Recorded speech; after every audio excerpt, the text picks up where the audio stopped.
아, 빨리 나가라고! 강제로 끌고 나가기 전에 얼른 알아서 나가! 민정아, 밖에 눈도 이렇게 오는데 엄마는 어디 갈 곳도 없단다. 엄마가 어디 갈 곳이 있든 없든 그게 내 알바야! 그럼 제발 엄마 외투라도 챙겨줘. 밖에 날씨가 너무 추워서 그래. 난 모르겠으니까 빨리 나가라고! 여러분, 안녕하세요. 오늘 들려드릴 사연은 폭설이 내리는 엄동설안, 해도 안 뜬 새벽에 외투도 못 걸친 채 자식집에서 쫓겨나 버린 김순희 씨의 사연입니다. 눈 속에 서서 자식들에게 버림받은 현실에 온몸이 떨리도록 울고 또 울었던 김순희 씨가 어떤 기막힌 복수에 성공했는지 한번 들어주실래요? 구독과 좋아요는 저에게 정말 큰 힘이 됩니다. 사연을 시작하기 전 좋아요 한 번씩 먼저 부탁드립니다.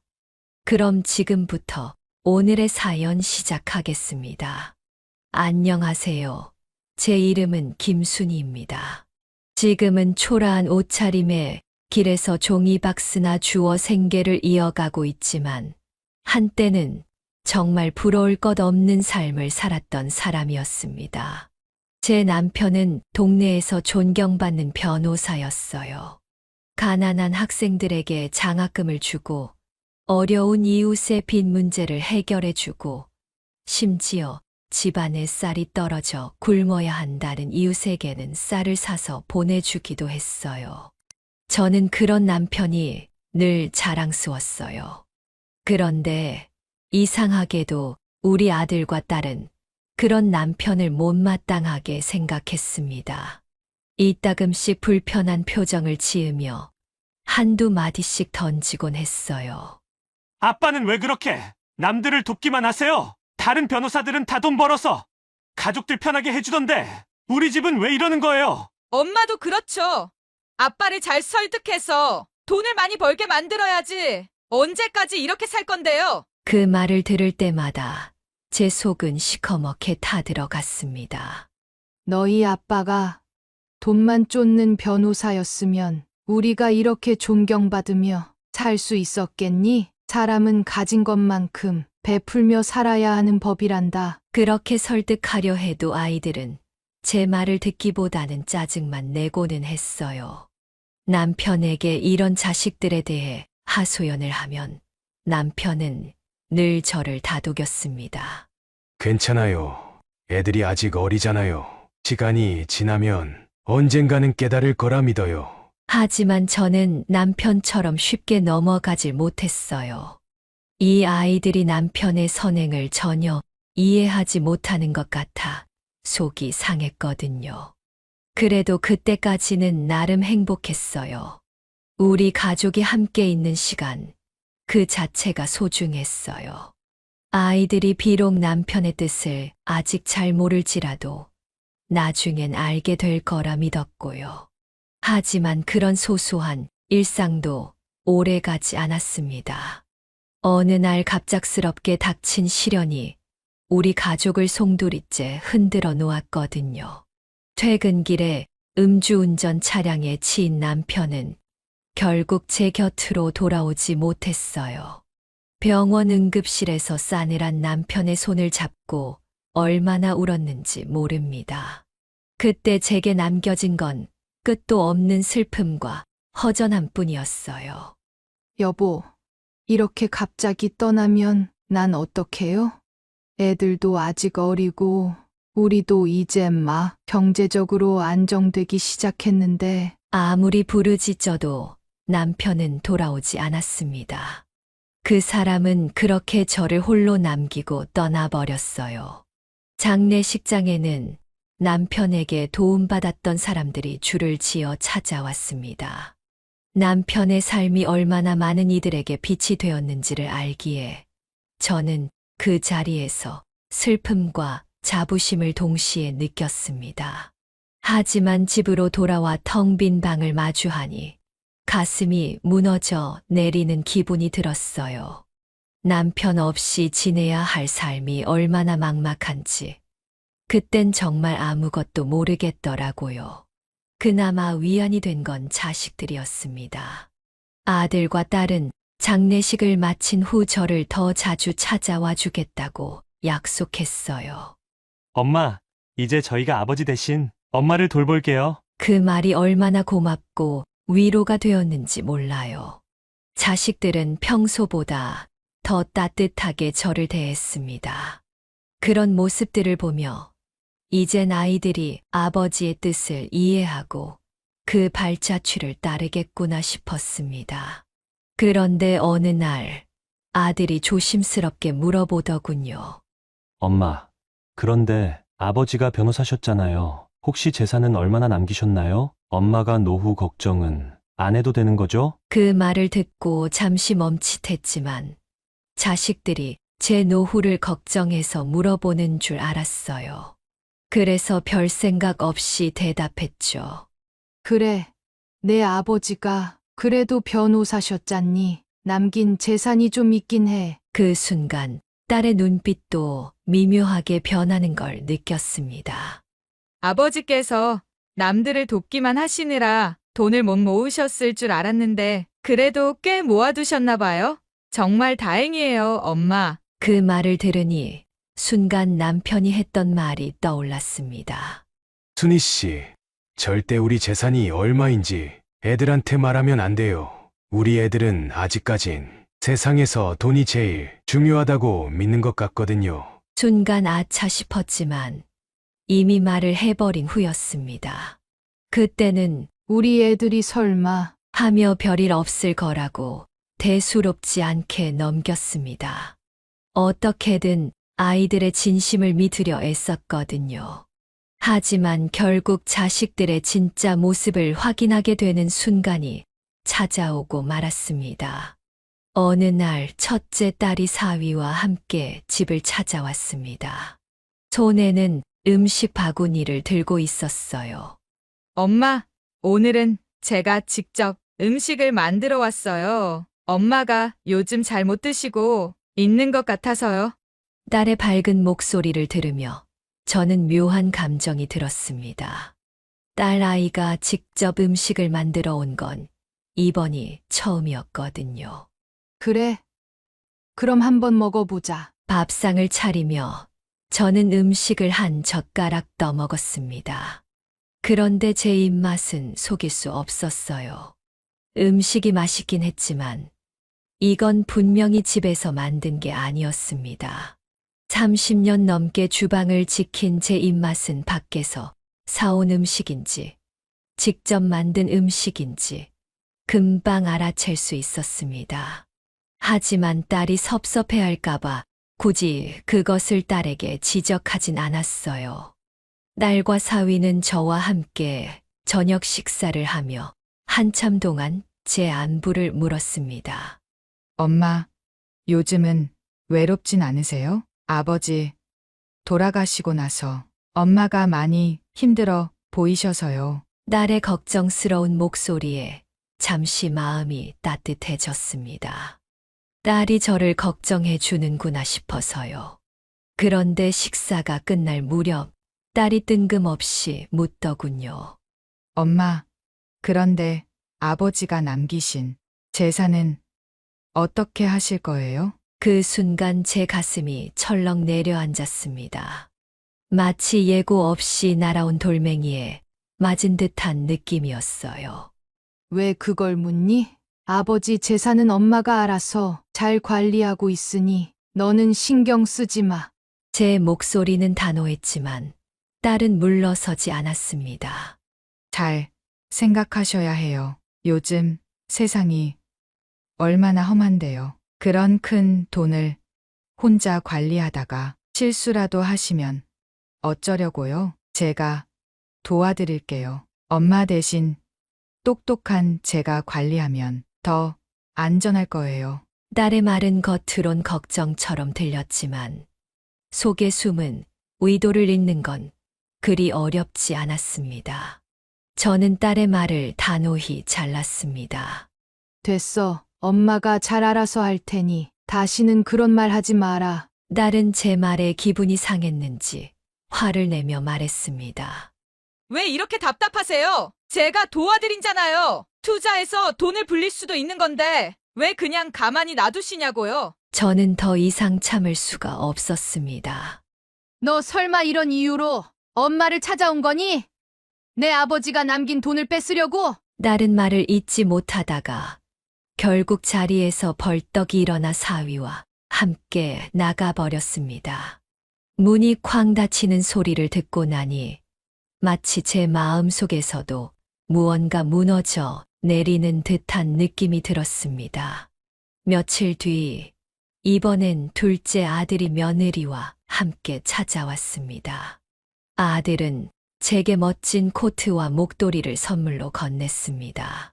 엄마, 요즘 날씨가 추운데 따뜻하게 입으셔야죠. 엄마한테 딱 어울릴 것 같아서 샀어요. 아들의 따뜻한 말과 행동에 저는 잠시 마음이 놓였습니다.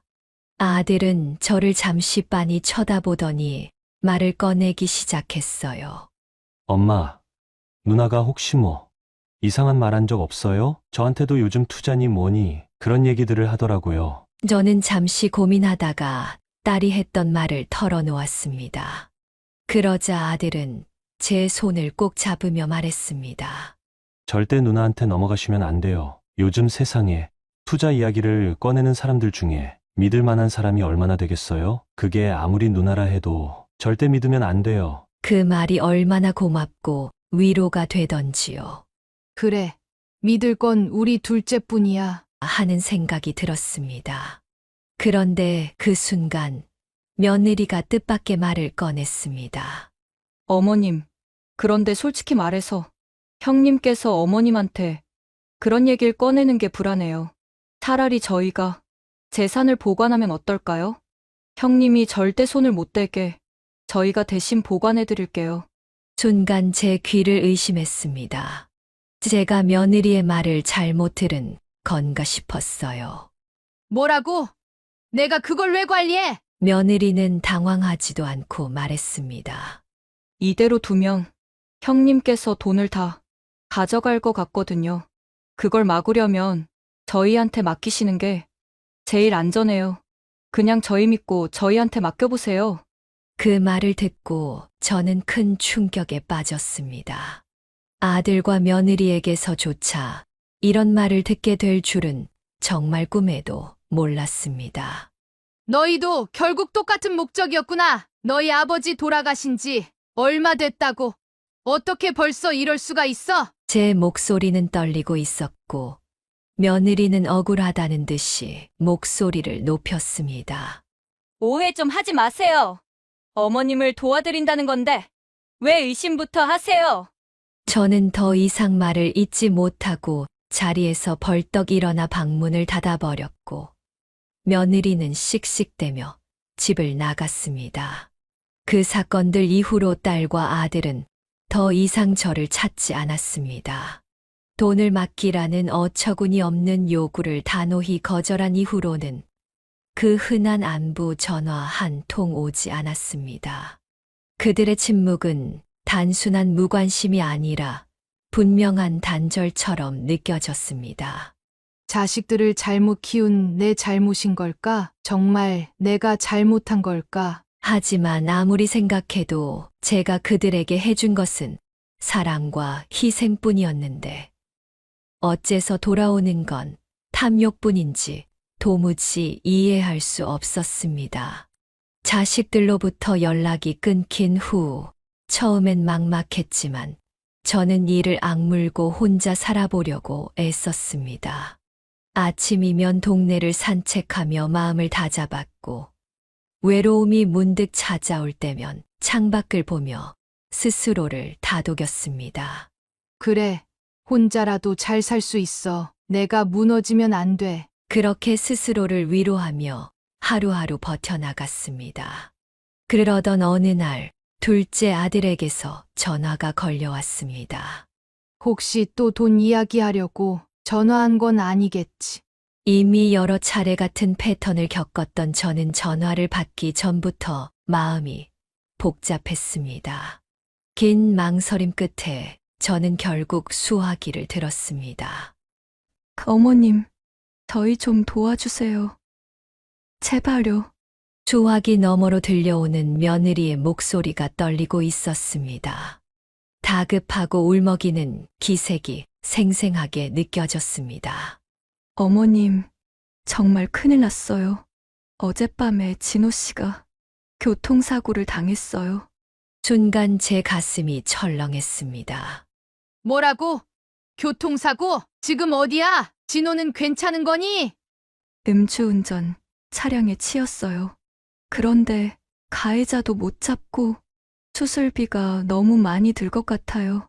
어머님, 이대로 있다간 진호 씨 정말 죽을 것 같아요. 어머님 아들 좀 살려주세요. 그 말을 듣는 순간 제 머릿속이 하얘졌습니다. 남편도 음주운전 사고로 세상을 떠난 게 불과 얼마 전 일이었는데 이제 우리 아들마저 같은 일을 겪다니 모든 것이 겹치면서 쓰러질 것만 같았습니다. 지금 어느 병원에 있어? 엄마가 당장 갈게. 저는 전화기를 붙들고 애타게 물었습니다. 그러나 며느리는 다급히 말을 돌렸습니다. 어머님, 지금 진호 씨 상태가 너무 위중해서 면회도 안 된대요. 지금은 수술비와 치료비가 급해요. 어머님 도움이 아니면 정말 방법이 없어요. 그래도 병원을 알려줘야지. 내가 직접 가서 우리 아들 상태라도 확인해야지. 어머님, 정말 죄송해요. 지금은 면회가 통제돼서요. 안정되면 꼭 알려드릴게요. 지금은 돈이 제일 시급해요.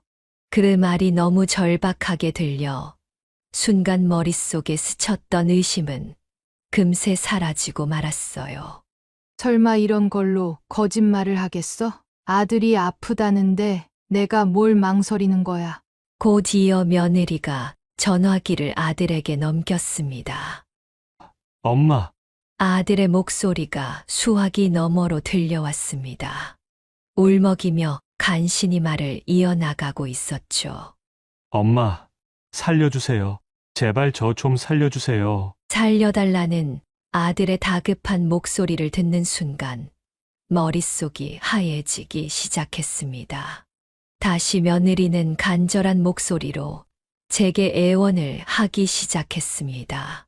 어머님, 진호 씨 좀 살려주세요.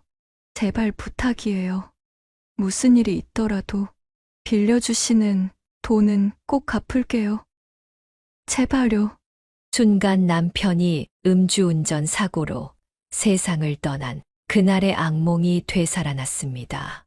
아들마저 같은 사고로 잃게 된다면 저는 더 이상 인생을 살아갈 이유가 없을 것만 같았습니다. 지금 돈이 얼마나 필요한 거니? 수술비가 생각보다 큰 금액이에요. 며느리는 울먹이며 말을 이었습니다. 수술뿐만 아니라 치료도 오래 걸리고요. 진호 씨는 아마 1년 넘게 치료만 받아야 할지도 모른대요. 그리고 저도 옆에서 간병을 해야 하니 1년 동안 생활비도 필요해요. 2억 정도만 빌려주시면 다 해결될 것 같아요. 며느리가 말한 금액을 듣는 순간 저는 숨이 턱 막히는 것 같았습니다. 아니, 그렇게나 많이. 어머님, 저희도 너무 죄송해요. 하지만 지금은 저희가 어머님밖에 의지할 데가 없어요. 꼭 갚겠습니다. 어머님께서 도와주시면 저희가 어떻게든 다시 일어나서 2배, 3배로 갚을게요. 그 말에 제 마음은 더 흔들렸습니다.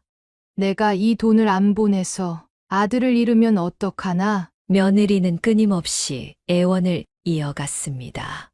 어머니, 제발요. 오늘 수술 들어가고 곧 2번째 수술도 잡혀 있어요. 돈이 없으면 진행이 안 된대요. 병원에서도 더 이상 기다려줄 수 없다고 해서 제발 이번만 도와주세요. 그 간절한 목소리를 듣자 더는 망설일 수 없었습니다. 알았어. 이 계좌로 보내면 되지? 네. 어머님 정말 감사합니다. 이 은혜 평생 잊지 않을게요.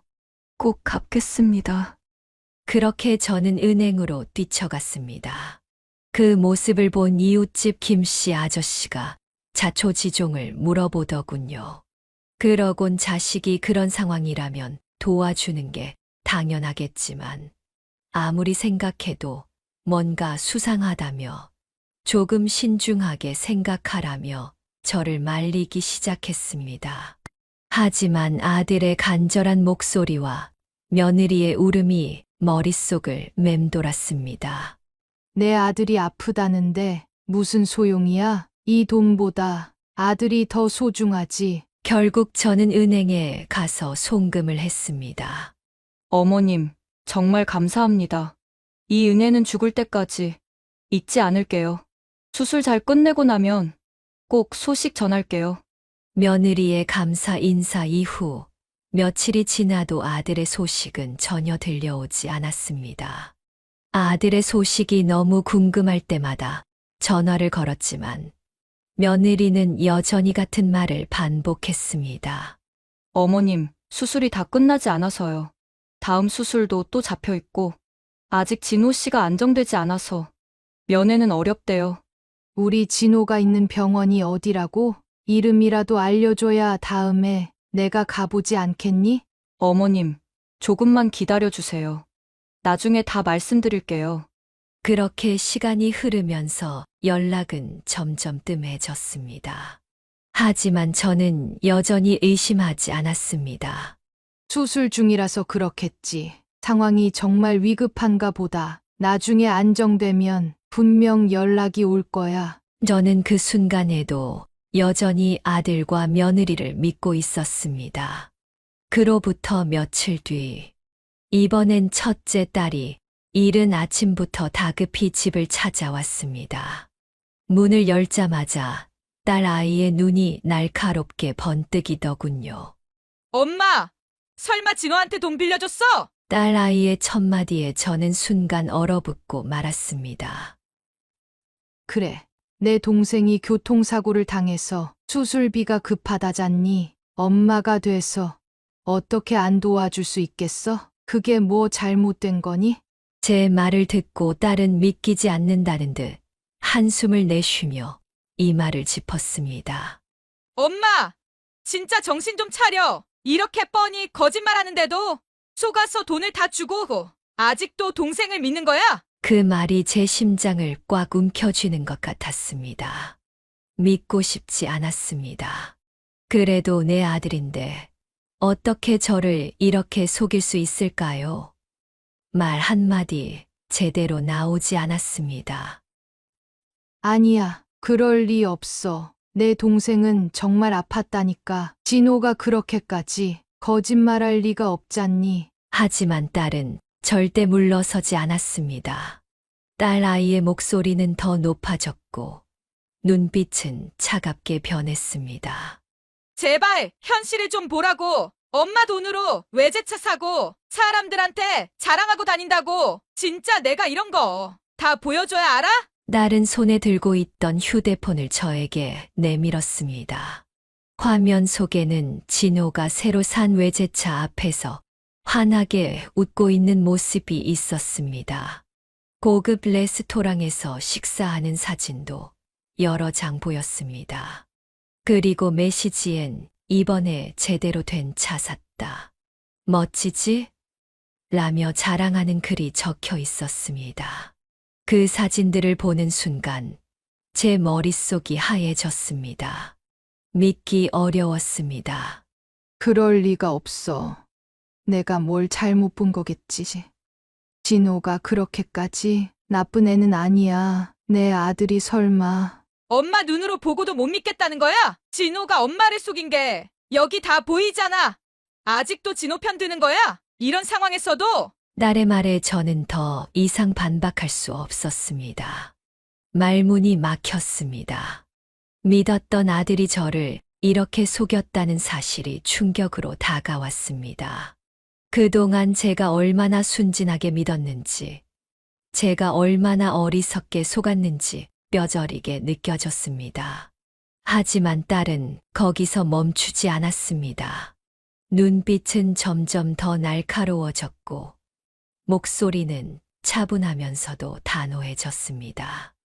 엄마, 솔직히 말해봐. 동생한테는 그렇게 큰 돈 주면서 나는 왜 아무것도 없어? 내가 딸이라서 그래? 진호는 아들이라서 그런 거고? 진호만 엄마 자식이야? 그 말에 저는 깜짝 놀라서 고개를 저었습니다. 아니야. 그런 뜻이 아니야. 너도 내 소중한 딸이야. 엄마가 어떻게 너를 소홀히 하겠니? 그럼 왜 나한테는 아무것도 안 줘? 보통 부모님들은 자식들한테 반반씩 공평하게 나누잖아. 그런데 왜 동생한테만 줘? 난 엄마한테 뭘 받은 게 없어. 딸은 단호하게 요구를 이어갔습니다.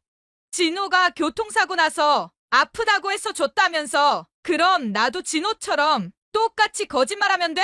나도 사고 났다고 엄마 속이면 되냐고. 난 엄마한테 그렇게까지 하고 싶지 않으니까 똑같이 반반 나눠달라고 하는 거야. 그 말을 듣는 순간 저는 너무나 혼란스러웠습니다. 지금 엄마가 진호한테 돈을 다 줘서 현금이 얼마 없어. 그래, 그럼 집을 팔면 되잖아. 이 집이 뭐가 그렇게 중요해? 내가 말 안 해줬으면 진호한테 계속 속아서 결국 아무것도 안 남을 게 뻔한데. 저는 그 말에 크게 반발했습니다. 집을 팔아라고? 그럼 엄마 보고 길바닥에 나 앉으라는 거야? 이 집은 내 아버지와 엄마의 추억이 있는 곳이야. 엄마가 이 집을 어떻게 팔겠니? 누가 엄마한테 길바닥에 나 앉으래? 우리 집에 들어오면 되잖아. 사위도 엄마 모시겠다는데 뭐가 문제야? 진호한테 돈 다 뜯길 거 내가 엄마를 구해준 거잖아. 딸은 마치 모든 것이 계획된 것처럼 뻔뻔하게 요구를 이어갔습니다. 엄마가 진호 도와준 만큼 나한테도 줘야 공평하지. 만약 엄마가 나한테는 안 주면 나는 진호랑도 연 끊고 엄마랑도 끝낼 거야. 더 이상 나한테 평생 연락도 하지 마. 나도 엄마 안 볼 테니까. 딸의 마지막 말은 제 마음을 송두리째 흔들었습니다. 남편은 이미 세상을 떠났고 아들은 저를 속이며 배신했습니다. 딸마저 잃는다면 나는 정말 혼자가 되는 것이 아닐까 하는 두려움이 엄습했습니다. 그래. 우리 딸은 다를 거야. 딸은 나를 배신하지 않을 거야. 이제는 딸이라도 잡아야 해. 결국 저는 딸의 요구를 들어주기로 결심했습니다. 알았어. 내 말대로 해보자. 엄마가 너무 진호만 믿었던 것 같아. 그러나 그 결정이 제 삶을 송두리째 뒤흔들 것이라는 걸 저는 그때는 알지 못했습니다. 딸의 집에 들어가던 날, 저는 이게 새로운 시작이라고 믿으려고 했습니다. 평생을 함께했던 남편이 떠나고 정든 집을 팔아 떠나야 했던 제게 딸과 함께 지내는 삶이 유일한 위안처럼 느껴졌거든요. 엄마, 이제 우리 집에서 편하게 지내세요. 우리 남편도 엄마를 잘 모실 거예요. 딸의 그 말을 믿고 저는 가방을 들고 딸의 집으로 들어섰습니다. 딸과 사위는 저를 반갑게 맞아주었고 함께 저녁 식사를 하며 이런저런 이야기를 나누었습니다. 그날 밤 딸이 내준 방에서 잠을 청하며 저는 그래도 남은 자식 곁에서 남은 생을 평화롭게 보낼 수 있겠다고 생각했습니다. 처음 몇 주 동안은 딸과 사위가 저를 배려하는 모습이 보였습니다. 하지만 시간이 지날수록 딸의 말투와 행동이 조금씩 변하기 시작했습니다. 밥을 먹는 것부터 눈치가 보이기 시작했습니다. 사위는 제가 식탁에 앉으면 제가 불편하다는 듯이 말없이 자리에서 일어나곤 했습니다. 그들이 제게 느끼는 불만과 피로가 점점 더 노골적으로 드러는 걸 느낄 수밖에 없었어요. 엄마, 그런데 우리 집에서 아무것도 안 하고 그냥 놀고 먹으실 생각은 아니죠? 처음엔 농담인 줄 알았습니다. 하지만 그 말은 곧 현실이 되었어요. 딸은 제가 집안일을 하지 않으면 불만을 표했고 점점 요구하는 일이 늘어났습니다. 엄마, 그래도 설거지 정도는 하셔야죠. 청소도 좀 제대로 해주세요. 이 먼지 보세요. 그냥 두실 거예요? 엄마 자기 전에 손주들부터 재우면 안 될까요? 엄마 손주들부터 좀 신경 써주세요. 어느 날은 딸의 비싼 옷을 세탁기에 넣고 빨았다가 크게 혼이 났습니다. 엄마, 이 옷이 얼마짜린 줄 알아요? 아무렇게나 세탁기에 돌리시면 어떡해요? 이렇게 비싼 옷을 망쳐 놓으셨잖아요. 세탁물에 섞여 있어서 엄마가 미처 못 봤나 보다. 미안해. 딸의 얼굴이 갑자기 일그러졌습니다. 엄마, 그 옷이 얼마나 비싼 건지 아세요? 그냥 세탁기에 넣으면 안 되는 거였어요. 드라이 클리닝 해야 한다고요. 아이고, 그걸 내가 어떻게 알겠니? 실수였어. 다음부턴 조심할게. 저의 사과에도 딸은 말을 멈추지 않았습니다. 엄마, 솔직히 말씀드릴게요. 엄마가 이런 식으로 계속 실수하시면 정말 곤란해요. 저희가 엄마를 모시는 것도 쉽지 않은데 제발 이런 사소한 건 제대로 해주셔야죠. 그 말을 듣는 순간 참고 있던 제 감정이 터졌습니다. 너희가 나를 너무 불편하게 만들어서 그렇잖아. 사소한 일도 긴장돼서 제대로 못하겠어. 너희가 항상 이렇게 혼낼까봐 엄마가 여기서 숨이라도 편히 쉴 수 있는 것 같아. 딸은 차가운 시선으로 저를 내려다보며 말했습니다. 그렇게 불편하면 나가세요. 그 말에 저는 큰 충격을 받았습니다. 딸의 목소리는 냉정했고 말투에는 더 이상 저를 모시고 싶지 않다는 의지가 뚜렷이 드러났습니다. 순간 제 가슴 속 깊은 곳에서 회의감이 밀려들었습니다. 딸 아이마저 날 이렇게 말하는구나. 내가 이 집에서 더 있을 자리가 있을까? 딸도 더 이상 믿을 수 없었습니다. 딸이 말한 대로 정말 아들이 거짓말을 했던 게 맞는 걸까요? 진실을 확인하지 않고는 견딜 수 없었습니다. 다음 날 저는 딸 아이에게 산책을 다녀온다고 말하곤 둘째 아들의 집으로 향했습니다. 문을 두드리자 며느리가 나왔습니다. 며느리의 얼굴은 예상치 못한 손님을 맞이한 듯 굳어 있었습니다. 어머니, 웬일이세요? 진호는 집에 있니? 할 얘기가 있어서 왔다. 며느리는 잠시 머뭇거리더니 문을 열어줬습니다. 거실에서 진호가 멀쩡한 모습으로 앉아 있었습니다. 불과 몇 주 전 교통사고를 당했다던 진호가 정말 딸아이 말처럼 아무렇지도 않게 멀쩡하더군요. 진호야, 교통사고 당했다며? 어떻게 된 거야? 상태는 좀 괜찮아졌니? 제 질문에 진호는 당황한 표정을 지었고 며느리가 대신 대답했습니다. 어머니, 그 얘긴 나중에 하죠. 지금 진호 씨도 피곤하고 저는 가슴이 너무 답답했지만 따지고 들 기운조차 없었습니다.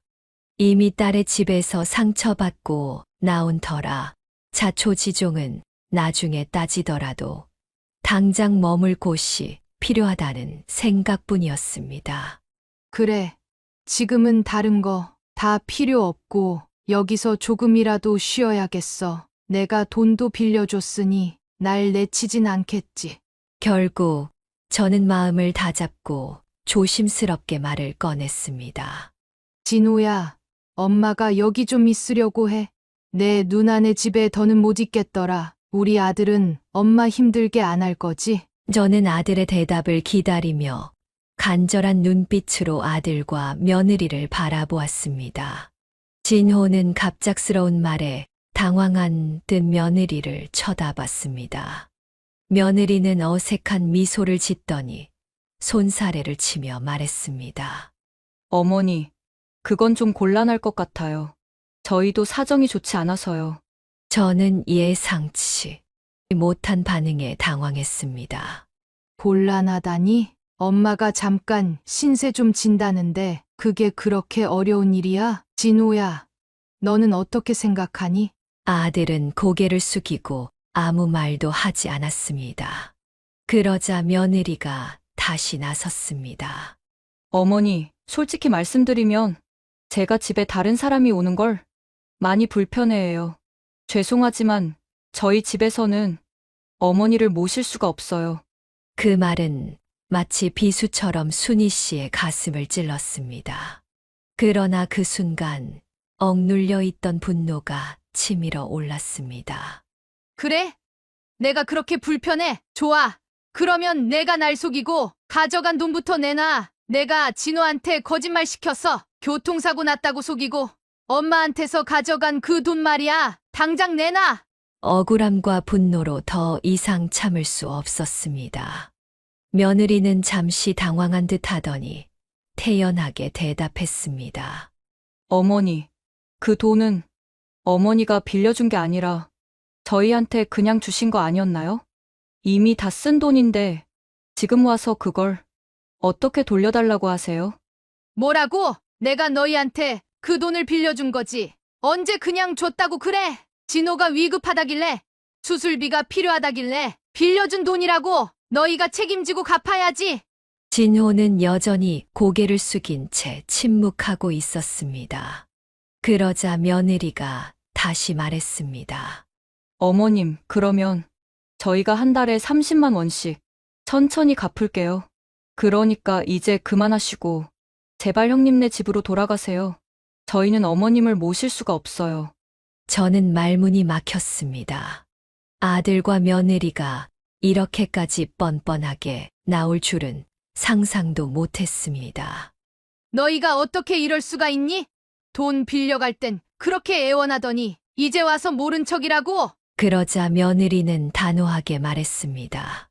어머님, 저희도 사정이 어려워요. 이해 좀 해주세요. 그만 나가시죠.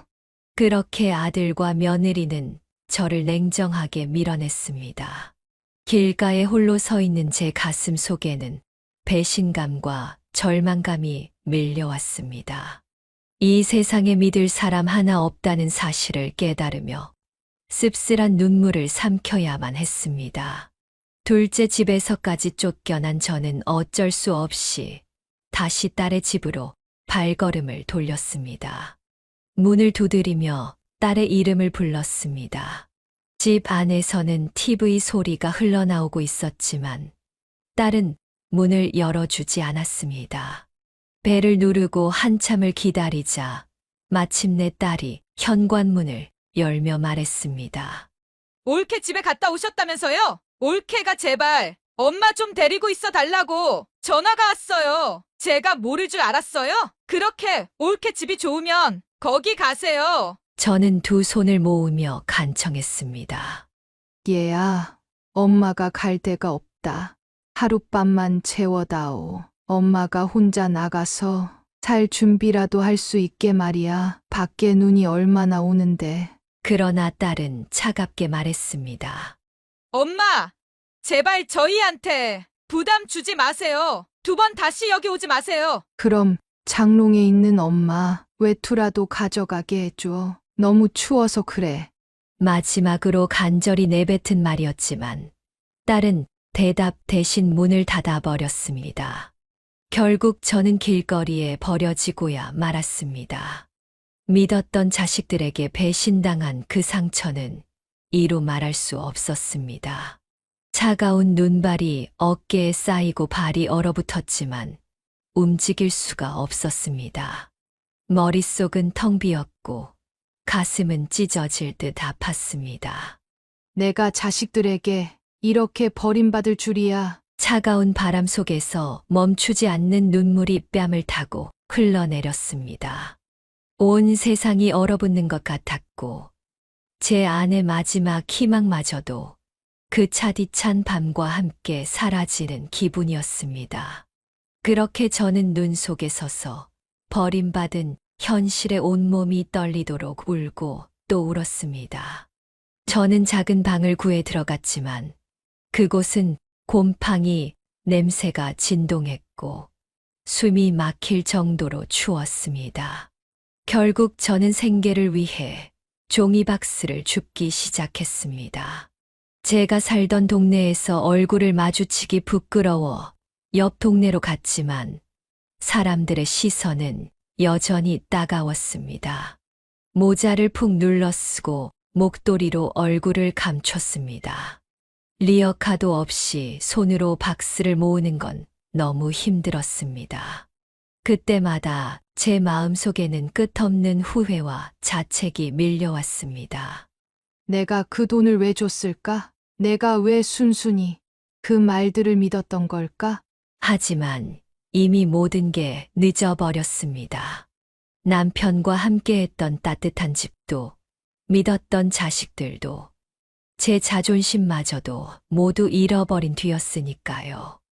다음 날도 어김없이 골목골목을 돌며 박스를 모았는데, 한참을 돌아다니다 보니 어느새 제가 살던 동네에 와 있더라고요. 그곳에서 살던 시절의 기억이 밀려왔지만 제 처지가 이러니 누구에게도 들키고 싶지 않았습니다. 하지만 모자를 푹 눌러 쓰고 목도리까지 칭칭 감았지만 제 얼굴을 알아본 사람이 있었습니다. 사모님, 아니, 사모님 맞으시죠? 낯익은 목소리에 고개를 들어보니 그곳에 김씨 아저씨가 서 있었습니다. 남편이 살아있을 때 남편의 법적 조언 덕분에 회사 부도를 막을 수 있었던 김씨 아저씨였습니다. 사모님, 이게 대체 어찌 된 일이에요? 왜 여기서 종이박스를... 저는 순간 얼어붙었습니다. 아는 사람을 만나기 싫어서 일부러 피했던 제 동네에서, 그것도 남편이 한때 도와줬던 사람에게 이런 모습을 보이게 될 줄은 꿈에도 몰랐거든요. 아저씨, 그냥 사정이 좀 안 좋아졌어요. 아저씨는 제 말을 끊으며 강하게 물었습니다. 사모님, 솔직히 말씀해 보세요. 대체 무슨 일이 있었던 겁니까? 저는 더 이상 숨길 수 없다는 생각에 그동안의 이야기를 모두 털어놓았습니다. 남편의 죽음과 자식들의 배신, 그리고 집까지 잃고 이렇게 종이박스를 줍게 된 과정까지요. 이야기를 하는 내내 제 눈에서는 눈물이 멈추질 않았습니다. 김씨 아저씨는 제 말을 듣고 얼굴이 벌겋게 달아오르며 분노했습니다. 사모님, 이게 대체 말이 됩니까? 자식들이 어떻게 부모한테 그런 짓을 할 수가 있어요? 변호사님께서 생전에 얼마나 훌륭한 분이셨는데! 김씨 아저씨는 제 손을 꼭 잡으며 말했습니다. 사모님, 제가 도와드리겠습니다. 변호사님이 아니었으면 저희 회사는 이미 문을 닫았을 겁니다. 그 덕분에 제가 지금까지 이렇게 밥 벌어먹고 살 수 있어요. 이제 제가 은혜를 갚아야죠. 저는 김씨 아저씨의 말을 듣고 고개를 저었습니다. 아니에요. 아저씨, 이제 와서 제가 무슨 도움을 받겠어요. 이미 너무 늦었어요. 하지만 아저씨는 단호했습니다. 아닙니다, 변호사님께서.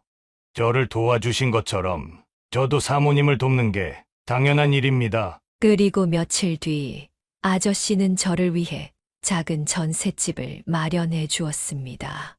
원래 살던 집만큼은 아니었지만 곰팡이 냄새가 진동하던 이전 새방과는 비교도 되지 않을 만큼 쾌적했어요. 이제 여기서 편히 지내세요.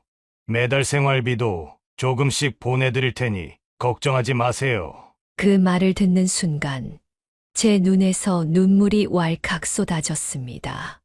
아저씨, 정말 감사합니다. 저 같은 사람을 이렇게 도와주시다니. 사모님, 제가 감사해야죠. 변호사님이 아니었으면 지금의 저는 없었을 겁니다. 새로운 집에서 처음 맞이한 아침은 정말 오랜만에 편안했습니다. 따뜻한 햇살이 창문을 통해 들어와 방을 밝히는 모습을 보며 제 삶에도 다시 희망이 찾아올 수 있을까 하는 생각이 들었어요. 물론 잃어버린 것들을 되찾을 순 없겠지만 김씨 아저씨의 도움으로 다시 시작할 용기가 생겼습니다. 매달 보내주는 생활비는 제가 다시 살아갈 수 있는 최소한의 기반이 되었습니다. 김씨 아저씨는 제게 단순히 물질적인 도움만 준 것이 아니었습니다. 따뜻한 말과 배려는 제가 스스로를 다잡을 수 있게 해주었고, 저는 조금씩 삶의 의지를 되찾아갔습니다. 어느 날, 김씨 아저씨는 제게 이렇게 말했습니다. 사모님, 그냥 이렇게 넘어가선 안 됩니다. 자식들에게도 교훈을 줘야 하지 않겠습니까? 저는 그의 말을 듣고 한참 동안 고민했습니다. 자식들에게 법적으로든 어떤 방식으로든 복수를 한다는 것은 쉬운 결정이 아니었습니다. 하지만 그동안 제가 받은 상처와 수모를 생각하니 더 이상 가만히 있을 수 없다는 생각이 들었습니다. 그래요, 아저씨. 저도 이대로 당하고만 있지는 않을 겁니다. 김씨 아저씨는 고개를 끄덕이며 말했습니다. 좋습니다. 저도 도울 수 있는 모든 방법을 동원하겠습니다. 그렇게 저와 김씨 아저씨는 계획을 세우기 시작했습니다. 단순한 복수를 넘어서 자식들이 진정으로 뉘우치고 자신의 잘못을 깨닫게 만들 방법을요. 이제 저는 더 이상 혼자가 아니었습니다. 김씨 아저씨라는 든든한 동료와 함께 제 삶의 새로운 장을 열어가기로 결심했습니다. 그날 밤, 저는 오랜만에 침대에 누워 깊은 잠을 잘 수 있었습니다. 이번엔 눈물로 베개를 적시는 대신 희미하지만 따뜻한 희망을 품은 채로 말이에요. 얼마 뒤 김씨 아저씨는 제게 도움을 줄 사람을 소개하겠다며 김씨 아저씨 회사의 고문 변호사인 박 변호사를 데려왔습니다. 처음 만난 박 변호사는 제 이야기를 듣고 깊은 한숨을 내쉬었습니다. 사모님, 자식들이 어쩌다 이렇게 됐는지 참 안타깝습니다. 법적으로 어떻게든 도와드리고 싶습니다. 그 말에 저는 작은 희망을 품으며 고개를 끄덕였습니다. 그러나 박 변호사는 말을 이어가며 현실적인 문제를 설명했습니다. 사모님, 안타깝게도 부모, 자식 간의 돈 문제는 형사 처벌이 어렵습니다. 그 말을 듣고 제 마음은 또 한 번 무너졌습니다. 결국 이렇게 당하고만 있어야 하나? 하지만 박 변호사는 단호히 말했습니다. 그렇다고 해서 가만히 있을 순 없습니다. 민사 소송으로라도 사모님이 잃어버린 재산을 되찾을 방법을 찾아보겠습니다. 끝까지 도와드릴 테니 걱정하지 마세요. 그 순간 김씨 아저씨가 제게 물었습니다. 사모님, 휴대폰 좀 잠시 볼 수 있을까요? 저는 의아해하며 물었죠.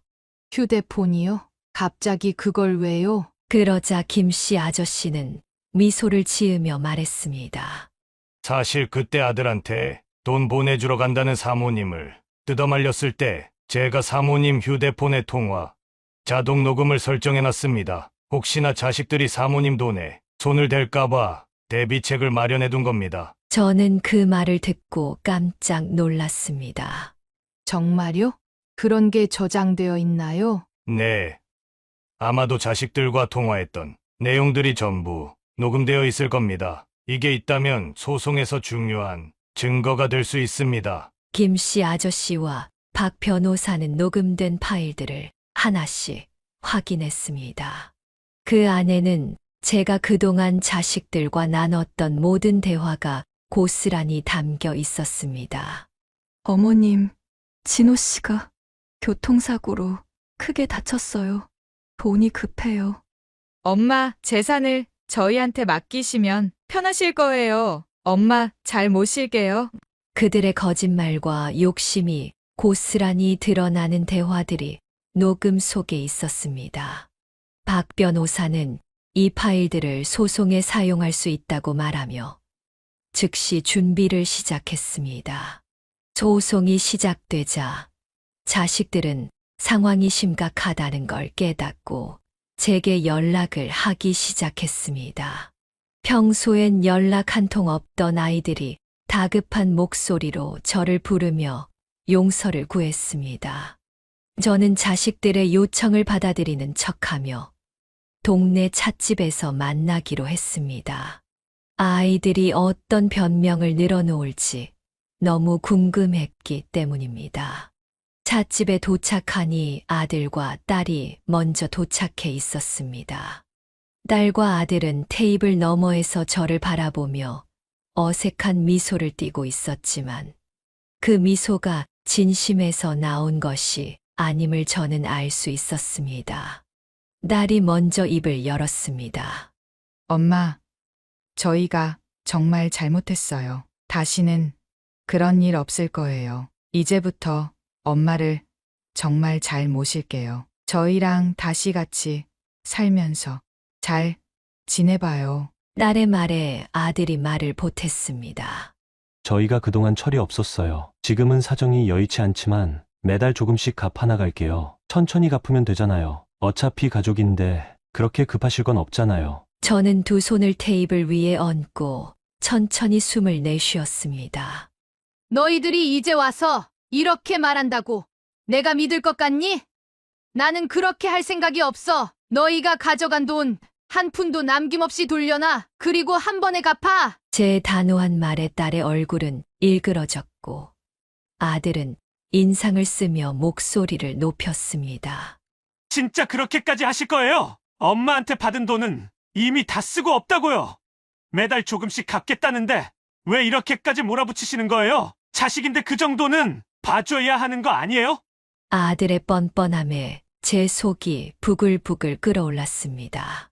자식이라고? 네가 진짜 자식이라면 엄마한테 거짓말 친 돈으로 외제차나 사면서 흥청망청 썼겠어? 아직도 이런 변명이나 하고 있는 거니? 아들은 한숨을 쉬며 말을 이어갔습니다. 그 돈 엄마가 저한테 그냥 주신 거잖아요. 빌려줬다는 증거라도 있어요? 맞아요. 엄마가 빌려주신 게 아니라 그냥 저희한테 증여해 주신 거잖아요. 딸이 아들의 말을 맞받아쳤습니다. 저는 자식들의 말을 듣자마자 손에 쥔 차잔이 떨리는 것을 느꼈고 조용히 휴대폰을 꺼냈습니다. 그리고 천천히 녹음 파일을 재생했습니다. 엄마 살려주세요. 수술비 없으면 저 진짜 죽을지도 몰라요. 아들의 거짓말이 또렷이 흘러나왔습니다. 이어 딸의 목소리가 들렸습니다. 엄마, 내가 딸이라서 안 도와주는 거야? 엄마 진짜 잘 모시고 살 테니까 나도 돈 빌려줘. 녹음 파일이 끝나자 찻집은 고요해졌습니다. 아들과 딸은 서로를 쳐다보며 얼굴이 창백해졌고 당황한 표정이 역력했습니다. 딸은 믿을 수 없다는 듯 말을 잊지 못했습니다. 엄마, 휴대폰도 잘 못 쓰시면서 이런 녹음을 어떻게 해놨어요? 저는 차가운 목소리로 대답했습니다. 엄마가 녹음을 해놨다는 게 중요한 게 아니야. 더 중요한 건 너희가 엄마를 속이고 거짓말로 돈을 빼앗아 갔다는 사실이지. 자식들의 충격에 찬 표정을 보며 제 안에 쌓였던 분노와 배신감이 터져 나왔습니다. 내가 너희를 믿고 사랑한 대가가 이거니? 부모를 속이고 배신하면서도 자식이라고 말할 수 있어? 이제 너는 용서도 자비도 없다. 한 푼도 포기하지 않을 거야. 법대로 하겠다. 제발 소송만은 취하해주세요. 지금은 이미 그 돈을 다 써버려서 갚을 돈이 없어요. 대신 매달 조금씩 갚겠다고 각서를 쓸게요. 우리를 이렇게까지 힘들게 하실 필요는 없잖아요. 딸도 울먹이며 거들었습니다. 맞아요, 엄마. 부모, 자식 간에 이렇게까지 할 필요는 없잖아요. 이제부터라도 약속 지킬 테니 한 번만 기회를 주세요. 그들의 말은 마치 제가 소송을 진행한 것이 잘못된 선택인 양 들렸습니다. 저는 그 자리에서 한숨을 쉬며 대답했습니다. 내가 너희 때문에 길거리에 나앉았던 걸 생각하면 이 정도는 당연한 일이야. 더 할 말 없으니 당장 물러가. 그날 밤 자식들이 떠난 뒤 저는 오랜 고민에 빠졌습니다. 마음 한구석에서는 그들을 용서하고 싶은 생각도 들었습니다. 그러나 제가 길거리에서 폐지를 줍고 차가운 방에서 홀로 울었던 날들을 떠올리면 용서란 쉽지 않았습니다. 그리고 저는 김씨 아저씨 회사에서 새로운 일을 시작하기로 했습니다. 사모님, 우리 회사 직원 식당에서 일해보시는 건 어떠세요? 쉬운 일은 아니겠지만 그래도 사모님께서 다시 자립할 기회를 드리고 싶습니다. 김씨 아저씨의 제안은 제게 큰 위로가 되었습니다. 식당에서 일을 시작하며 저는 비록 몸은 힘들었지만 마음만큼은 조금씩 가벼워졌습니다. 일하는 동안에는 자식들 생각에서 벗어날 수도 있었고, 제 손으로 번 돈으로 스스로를 지탱하는 자부심도 생겼습니다. 그렇게 시간이 흐르고 저는 새로운 삶에 적응하고 있었습니다. 그런데 바로 오늘 아침 아들과 딸이 이번엔 손주들까지 데리고 제 집 앞에 찾아왔습니다. 손주들은 제 앞에서 어리둥절한 표정을 짓고 있었습니다. 엄마, 제발 우리 아이들을 생각해서라도 용서해 주세요. 딸은 손주들의 손을 잡으며 말했습니다. 아이들까지 길에 나 함께 할 수는 없잖아요. 엄마가 우리를 용서해 주시면 저희가 정말 최선을 다해 갚아나갈게요. 아들은 손주들에게 고개를 숙이게 하며 말했습니다.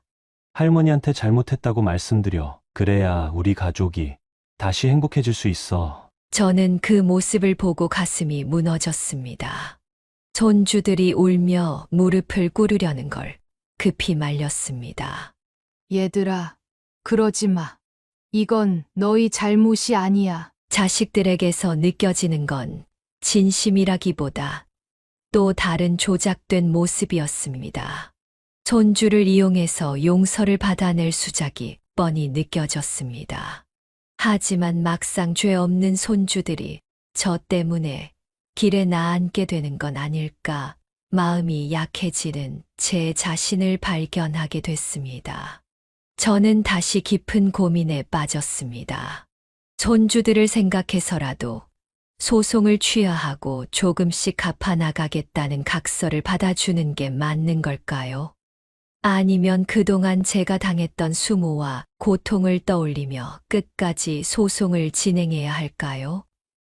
제 사연을 듣고 계신 여러분들이라면 어떻게 하시겠습니까? 저는 아직 결정을 내리지 못했습니다. 댓글로 여러분들의 소중한 의견과 생각을 남겨주시면 몇 번이고 읽어보며 결정을 내리는데 꼭 참고하도록 하겠습니다. 지금까지 제 사연을 들어주셔서 감사합니다. 지금까지 김순희 씨의 사연을 들어주셔서 감사합니다. 영상을 종료하시기 전 구독과 좋아요, 아직 안 누르신 분들이 계시다면 마지막으로 꼭 한번 부탁드립니다. 올 한 해가 얼마 남지 않았습니다. 올 한 해 잘 마무리하시고 저는 다음 영상으로 다시 여러분을 찾아뵙겠습니다. 감사합니다. 아버지, 또 수연 씨 얘기라면 제발 그만하세요. 대체 왜 수연 씨를 그렇게 못마땅해 하시는 거예요? 진호야, 수연이는 내가 생각하는 그런 사람이 아니야. 너를 사랑하는 척하면서 뒤에서 무슨 짓을 꾸몄는지 너도 알아야만 한다. 그만 좀 하세요.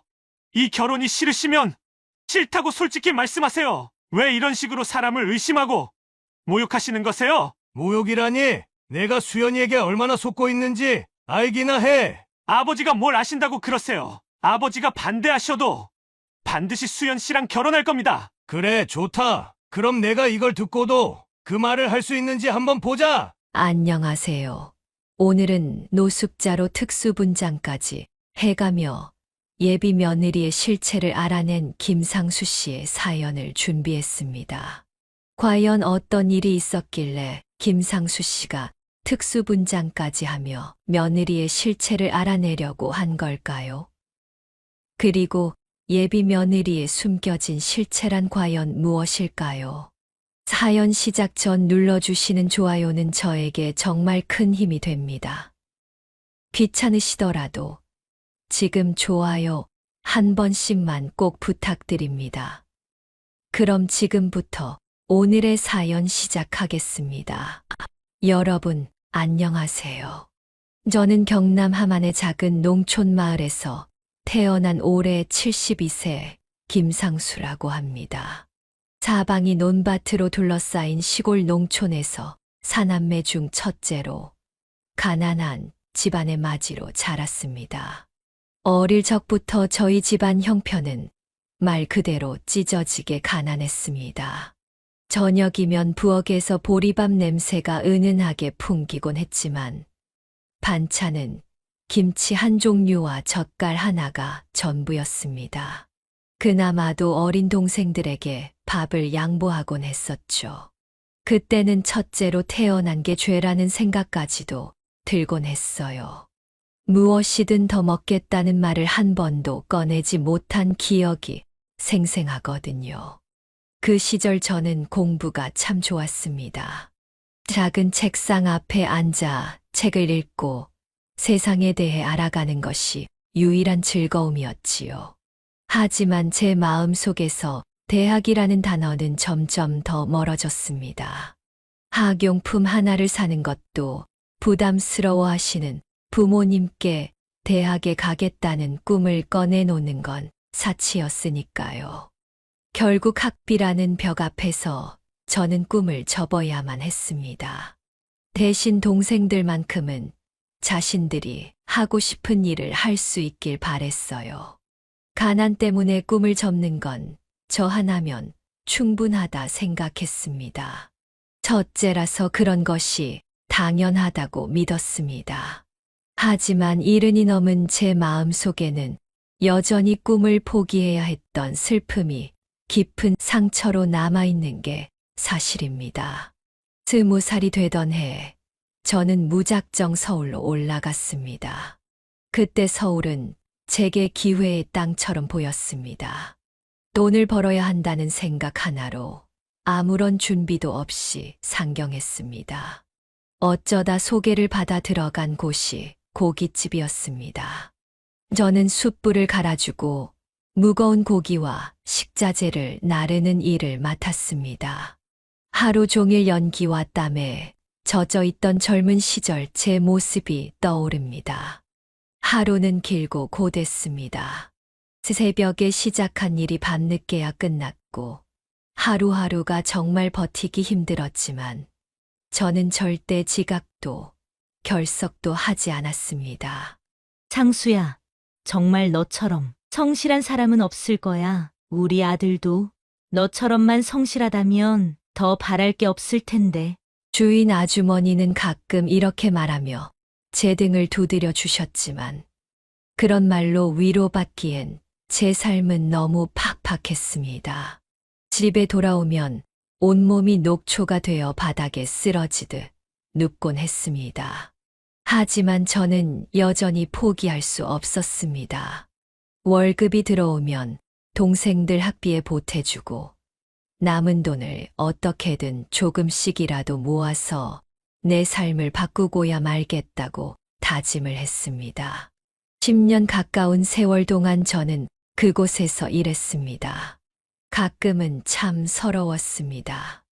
연기 냄새가 몸에 뵐 때마다 매일같이 불 속에 손을 넣을 때마다 내가 이걸 왜 하고 있나? 친구들은 대학에 들어가서 여자친구들과 즐겁게 지내고 있을 텐데. 하는 생각이 들기도 했습니다. 하지만 동시에 저는 이곳에서 배우는 게 참 많다고 느꼈습니다. 고기를 어떻게 굽고 손님들에게 어떻게 대해야 하는지, 매 순간 저는 가게 운영에 관한 모든 걸 열심히 배웠습니다. 누군가는 단순한 노동이라고 생각했겠지만, 저는 그 일을 통해 제 삶의 뿌리를 다지고 있었습니다. 그렇게 묵묵히 버틴 끝에 마침내 저는 제 가게를 열게 되었습니다. 서울의 외진 골목에 단 3-4평 남짓한 허름한 가게였습니다.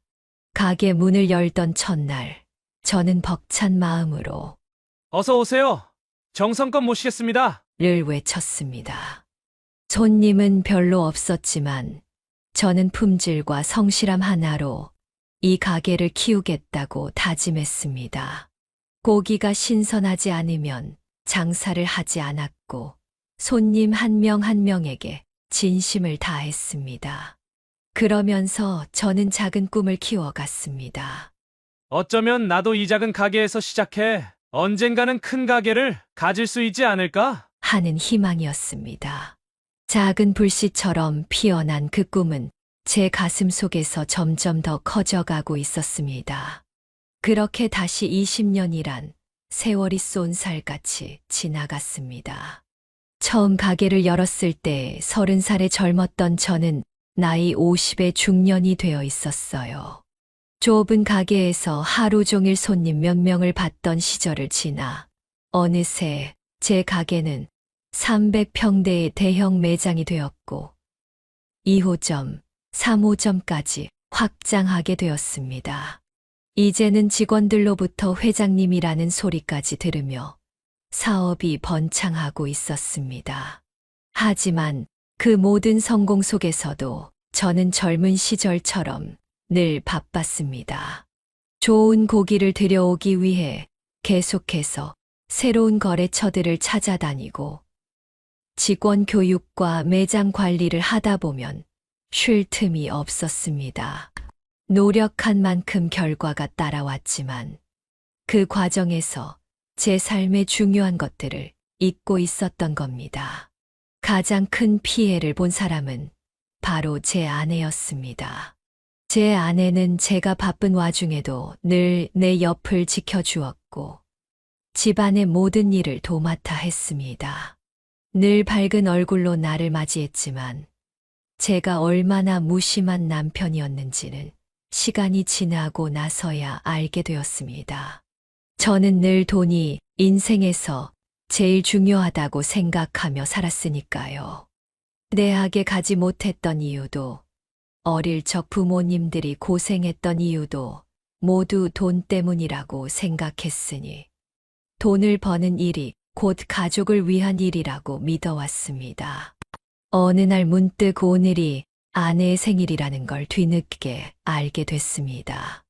이상하게도 마음이 울적했습니다. 문득 이런 생각이 들더군요. 우리 아내에게 나는 어떤 남편이었을까? 갑자기 미안한 마음이 들어 퇴근길에 꽃집에 들렀습니다. 난생 처음 아내를 위해 장미꽃 한 다발을 샀지요. 집에 돌아가는 길, 아내가 좋아할 모습을 상상하며 발걸음이 빨라졌습니다. 하지만 집에 도착하자 예상과는 다른 장면이 저를 기다리고 있었습니다. 아내는 식탁에 앉아 있었고 눈가가 벌겋게 물들어 있었습니다. 저는 그 순간 숨이 멎는 줄 알았습니다. 당신 왜 그래? 무슨 일이야? 제가 다급하게 물었더니 그녀는 눈물을 닦아내며 말했습니다. 여보, 나 암이래요. 요즘 들어 몸이 너무 피곤해서 병원에 갔더니 내가 암이라는 거 있죠. 그것도 췌장암이래요. 아내의 그 말은 저를 땅으로 내리꽂는 것 같았습니다.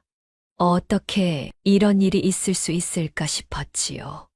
그동안 저는 가족을 위해 일한다고 믿으며 살아왔습니다. 하지만 그 순간 깨달았습니다. 내가 돈을 벌고 더 나은 삶을 만든다고 믿는 동안 가장 소중한 사람이 외로움 속에서 혼자 울부짖고 있었던 겁니다. 저는 아내의 얼굴을 보며 아무 말도 할 수 없었습니다. 손에 든 장미꽃은 더없이 초라해 보였고 내가 얼마나 무책임한 남편이었는지 새삼 깨달았습니다. 치료가 시작되었지만 결과는 좋지 않았습니다. 암이 이미 많이 진행된 상태였던 겁니다. 병원 침대에 누워있는 아내를 볼 때마다 가슴이 찢어지는 것 같았습니다. 내가 왜 그동안 당신에게 더 잘하지 못했을까? 가장 소중한 사람에게 왜 이렇게 무심했던 걸까? 하는 후회가 밤낮으로 밀려왔습니다. 아내가 점점 힘을 잃어갈수록 제 마음도 깊은 구렁텅이에 빠져들었습니다. 아내는 제게 괜찮아. 이럴 때일수록 희망을 잃으면 안 된대. 라는 말을 반복했지만 그 말이 더욱 가슴 아프게 다가왔습니다. 마지막 날이 다가왔을 때 저는 아내의 손을 꼭 잡고 말했습니다. 미안해, 여보. 정말 미안해. 당신이 이렇게 아픈데 난 몰랐어. 당신이 얼마나 외로웠을지, 내가 얼마나 무심했는지. 정말 미안해. 우리 아내는 힘겹게 웃으며 대답했습니다. 괜찮아요. 당신 덕분에 우리 가족 잘 살았잖아요. 당신이 얼마나 힘들게 노력해왔는지 잘 알아요. 그걸로 됐어요. 그 말을 들으며 저는 도저히 눈물을 참을 수 없었습니다. 마지막 순간까지 오히려 저를 위로하고 있었습니다. 그날 이후로 저는 모든 것이 허무해졌습니다. 제가 이룬 성공과 물질적인 풍요는 더 이상 아무런 의미도 없었습니다. 아내 없이 남겨진 집은 텅 비어 있었고 일터에서도 마음을 잡을 수 없었습니다. 밤마다 잠들지 못하고 아내의 웃음소리가 들리는 듯한 환청을 듣곤 했습니다. 내가 진정으로 지켜야 할 것을 잃었다는 사실이 저를 짓눌렀습니다. 아내를 떠나보내고 나서야 저는 비로소 지난날의 제 자신을 돌아보게 되었습니다.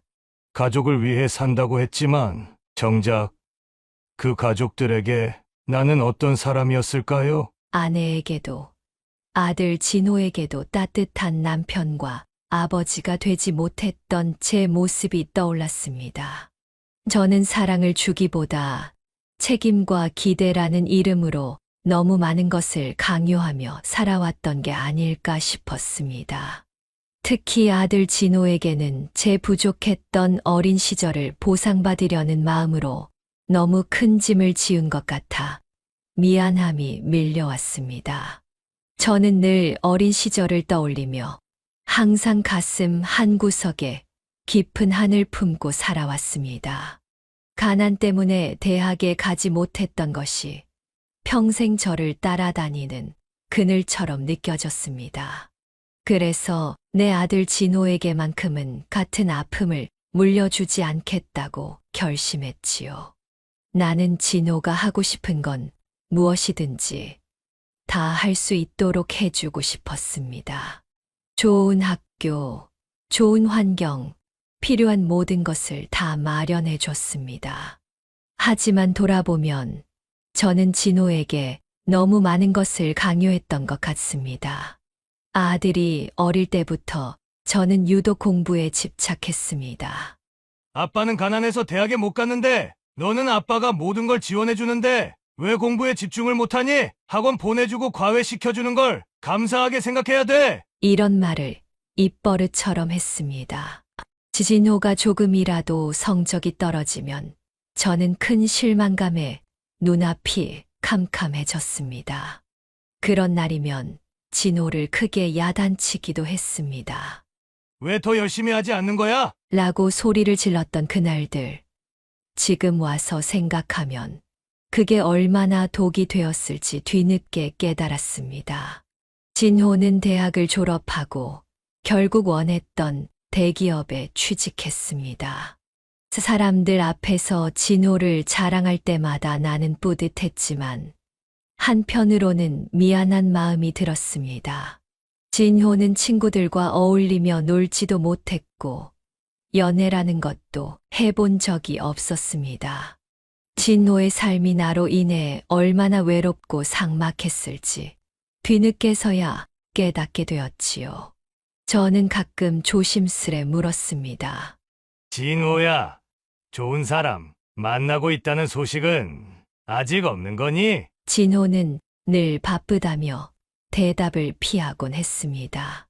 그런 진호가 어느 날 저에게 연애 중이라는 이야기를 꺼냈을 때 내 가슴은 설렘과 걱정으로 뒤섞였습니다. 결혼까지 생각하고 있어요. 라고 말하는 진호의 표정을 보니 얼마나 진지한지 알 수 있었습니다. 하지만 첫 연애를 시작한 지 2달 만에 벌써 결혼 얘기라니. 저는 연애 경험이 없는 진호가 너무 결혼을 성급하게 결정한다는 생각에 걱정이 앞서기 시작했습니다. 그리고 무엇보다도 아들의 결혼 상대가 어떤 사람인지, 아들에게 진정으로 좋은 사람인지 알고 싶었습니다. 며칠 후, 진호는 여자친구와의 식사 자리에 저를 초대했습니다. 그녀의 이름은 김수연, 강남의 명품 매장에서 일한다고 했습니다. 저는 첫 만남에서부터 그녀가 내심 불안했습니다. 단정하고 수수한 모습을 기대했던 제 예상과는 달리 수연은 귀걸이와 목걸이로 화려하게 치장한 데다 가슴이 깊게 파인 옷을 입고 나타났습니다. 쇄골에는 문신까지 보였지요. 첫인상이 너무 강렬해서 저는 어떻게 말을 이어가야 할지 몰랐습니다. 그날 저녁 진호에게 수연이를 먼저 돌려보내고 아빠랑 단둘이 이야기를 좀 나누자고 했습니다. 단둘이 조용한 카페에 앉아 아들과 마음을 터놓고 대화를 나누었습니다. 진호야, 수연 씨가 어떤 사람인지는 내가 더 잘 알겠지만 오늘 아빠는 조금 놀랐다. 저는 조심스럽게 말을 꺼냈습니다. 진호는 제 말을 듣고는 있는 건지 아무런 대답도 없었습니다. 잠시 머뭇거리던 저는 조금 더 구체적으로 이야기를 이어갔습니다. 가슴이 다 파인 옷을 입고 왔는데 쇄골에 문신까지 보이더구나. 물론 요즘 젊은 사람들 사이에선 문신이 흔하다곤 하지만 아빠가 볼 때는 조금 그래. 그러자 진호는 표정이 굳어지며 답했습니다. 아버지, 요즘 시대에 문신이 뭐가 문제예요? 자기 개성을 표현하는 수단일 뿐인데 아버지는 너무 옛날 사고방식이에요. 저는 한숨을 내쉬며 대답했습니다. 그래. 시대가 변했다는 건 아빠도 안다. 하지만 내 여자친구가 남자친구의 부모인 아빠를 처음 만나는 자리잖아. 조금이라도 신경을 썼다면 옷차림도 단정히 입고 나오고 문신도 얼마든지 가리고 나올 수 있었잖아. 진호는 화를 참지 못하고 목소리를 높였습니다. 아버지는 너무 보수적이에요. 그런 식으로 사람을 판단하시면 안 되죠. 수연 씨는 정말 성격도 좋고 괜찮은 사람이라고요. 저는 마음속 깊은 불안감을 억누르며 대답했습니다. 진호야, 아빠는 평생 장사를 하며 사람 상대하는 일을 해왔던 사람이야. 사람 보는 눈만큼은 꽤 정확하단다. 오늘은 이상하게도 불안한 느낌이 들었어. 결혼은 내 인생이 달린 중요한 일인데 조금 더 신중할 필요가 있지 않을까? 이런 말씀 하실 줄 알았으면 오늘 같은 자리를 마련하는 게 아니었어요. 제가 아빠한테 이런 소리 들으려고 수연 씨를 부른 줄 아세요. 진호는 목소리를 높이더니 자리를 박차고 나갔습니다. 저는 남겨진 자리에서 한참을 앉아 있었습니다. 내가 너무 옛날 사람처럼 굴었나? 하는 후회도 들었지만 한편으로는 제 걱정이 괜한 걱정이 아닐 수도 있다는 생각이 본능적으로 들었습니다. 진호 말대로 수연이가 정말 괜찮은 사람인데 제가 괜한 오해를 하고 있는 건지 아니면 불길한 제 느낌이 맞는지 확인을 해봐야겠다 싶었어요. 어떻게 하면 김수연의 진짜 모습을 볼 수 있을까 고민을 한 끝에 저는 방송국 특수분장팀에 도움을 요청했습니다. 얼굴에는 주름과 다크서클을 그려넣고 헌 옷을 꺼내 입었습니다. 오래된 낡은 셔츠와 색이 다 빠지고 해진 청바지, 쭈글쭈글해진 구두까지 구해와서 신으니 완전히 다른 사람이 되어 있었습니다. 김수연이 일한다는 명품 매장 앞에 서니 마음이 조금 떨렸습니다. 고급스럽고 화려한 외관, 반짝이는 유리창, 값비싼 물건들이 저를 위축시키는 것 같았습니다.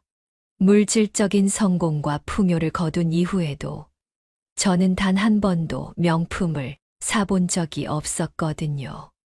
매장 문을 열고 들어서니 안에는 세련되게 차려입은 사람들이 진열된 상품을 구경하고 있었습니다. 매장 안은 고요했지만 은은한 음악과 향기로운 냄새가 저를 더욱 작아지게 만들었습니다. 그 순간 멀리서 김수연의 모습이 눈에 들어왔습니다. 반짝이는 액세서리와 세련된 옷차림, 그리고 화려한 메이크업까지. 그녀는 다른 손님에게 환하게 웃으며 상품을 설명하고 있었습니다. 저는 숨을 고르고 그녀가 응대를 끝낼 때까지 기다렸습니다. 그리고 조심스럽게 그녀에게 다가갔습니다. 안녕하세요. 이 가방이 마음에 드는데 얼마 정도 하나요? 제가 가방을 가리키며 가격을 묻자 김수연은 제 얼굴을 흘깃 보더니 한심하다는 듯 웃으며 대답했습니다. 이 가방이요? 1200만 원이요. 근데 손님, 이런 가방이랑은 거리가 멀어 보이시는데요? 진짜 사려고 물어보시는 거예요? 아니면 그냥 구경만 하러 오신 거예요? 비웃음 섞인 말투에 몹시 불쾌했지만 저는 애써 무시하며 다시 물었습니다.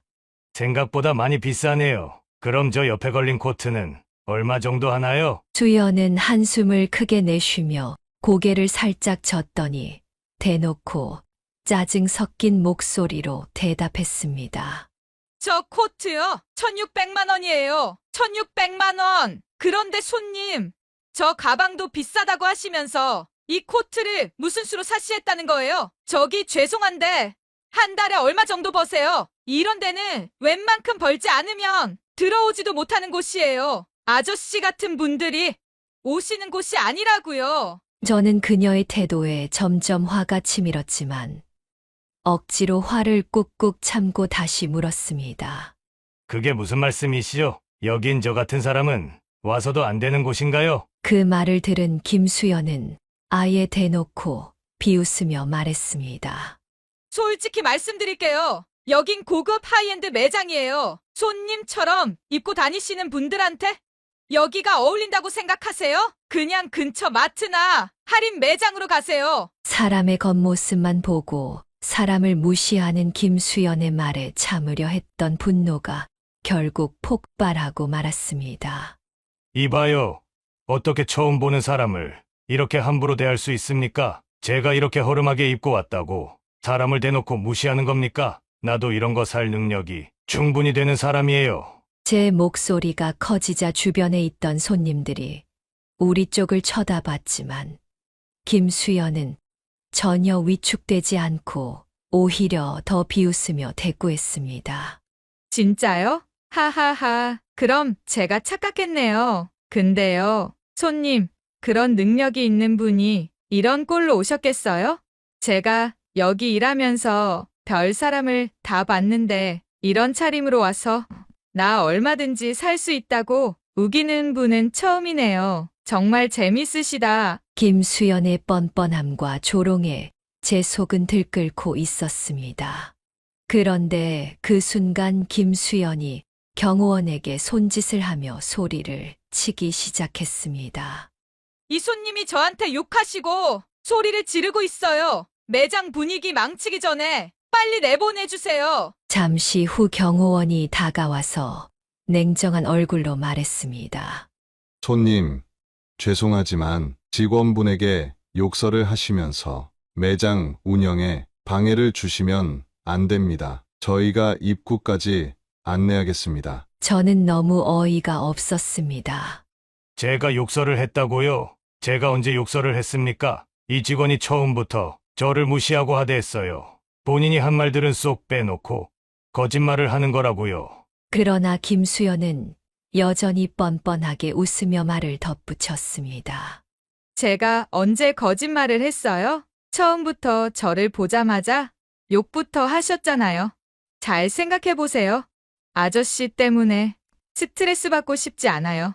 그녀의 뻔뻔한 거짓말에 저는 더 이상 말을 잇지 못했습니다. 경호원이 제 팔을 붙잡고 매장 밖으로 데려가며 냉랭하게 말했습니다. 손님, 규정상 이런 상황에서는 저희도 어쩔 수 없습니다. 협조 부탁드리겠습니다. 매장 문 밖으로 쫓겨나면서도 마지막으로 외쳤습니다. 당신 진짜 인생 그렇게 사는 거 아니에요. 부끄럽지도 않아요. 그러나 김수연은 여전히 조롱 섞인 웃음을 지으며 경호원을 향해 작게 속삭였습니다. 자기 위치도 모르고 날뛰고 있네요. 어서 내보내세요. 김수연의 마지막 말은 비수처럼 제 가슴에 꽂혔습니다. 매장 밖에 선 저는 굴욕과 분노, 그리고 서러움에 치밀어 오르는 눈물을 억누를 수 없었습니다. 마치 제 자존심을 넘어 제 존재 자체를 모욕하는 것 같았습니다.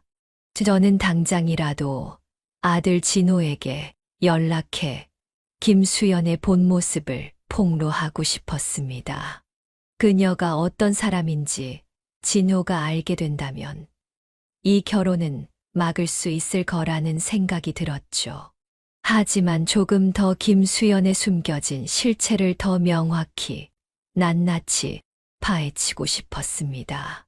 김수연이 숨기고 있는 진실을 완전히 드러내어 우리 아들 진호가 거부할 수 없을 만큼 확실한 증거를 보여줘야 한다고 생각했죠.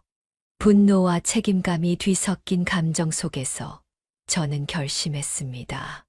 진호를 위해서라면 조금 더 참아야 한다. 그녀의 숨겨진 본 모습을 끝까지 밝혀내겠다고 말입니다. 며칠간 고민한 끝에 저는 다시 김수연을 시험하기로 결심했습니다. 정체를 숨기기 위해 며칠 동안 목소리 연기까지 연습을 하고 방송국 특수분장팀을 다시 불렀습니다. 이번에는 완전히 다른 모습으로 변신하기로 했습니다. 오래된 옷 대신 제가 정말 아끼는 고급 정장을 꺼내 입고 빛나는 금태 안경을 쓰고 머리카락엔 무스를 발라 뒤로 단정히 넘겼습니다. 세련된 가죽 구두를 신고 나니 마치 대기업 회장이라도 된 기분이 들더군요. 분장을 마친 뒤 거울에 비친 제 모습을 보며 스스로도 낯설다고 느꼈습니다. 저는 다시 김수연이 일하는 명품 매장으로 향했습니다. 이번에는 과연 어떤 태도로 저를 대할지 똑똑히 지켜볼 생각이었습니다. 매장에 들어서니 김수연은 다른 손님에게 활짝 미소를 보이고 있더군요. 그 순간 제가 매장 안으로 들어서자 김수연의 시선이 저를 향했습니다. 그러곤 잠시 멈칫하더니 이내 환한 미소를 지으며 다가오더군요. 안녕하세요, 회장님. 어쩐 일로 저희 매장을 찾아주셨나요? 분장한 제 모습을 언제 봤다고 저를 회장님이라고 부르는 걸까요?